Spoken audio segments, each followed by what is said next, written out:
Government GST rate കുറച്ചിരിക്കുന്നു. ഇത് കാരണം എന്തൊക്കെ സെക്ടറിന് ബൂസ്റ്റ് കിട്ടും, ഏതൊക്കെ ഷെയറുകൾ പറക്കും, നമുക്ക് നോക്കാം ഈ വീഡിയോയിൽ. Automobile sector. ചെറുകിട കാറുകളുടെ 28% GST 18% ആയിരിക്കുന്നു.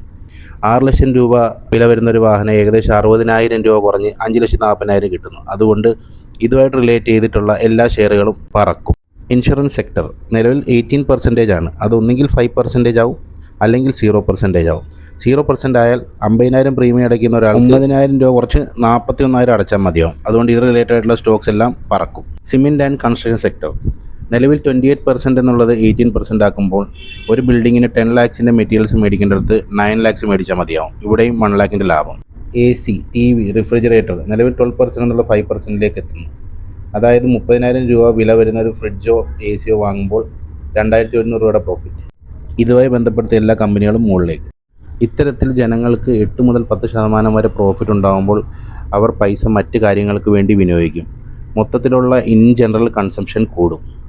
തന്മൂലം രാജ്യത്തിൻ്റെ GDPയിൽ നമുക്ക് വളർച്ച കാണാം.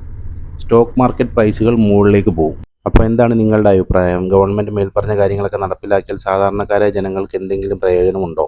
എന്തായാലും നിങ്ങളുടെ അഭിപ്രായങ്ങൾ കമൻറ്റ് ബോക്സിൽ രേഖപ്പെടുത്തുക. വീഡിയോ ഇഷ്ടപ്പെട്ടാൽ ലൈക്ക് ചെയ്യുക, സബ്സ്ക്രൈബ് ചെയ്യുക. മറ്റൊരു വീഡിയോയുമായി വീണ്ടും കാണാം. നന്ദി, നമസ്കാരം.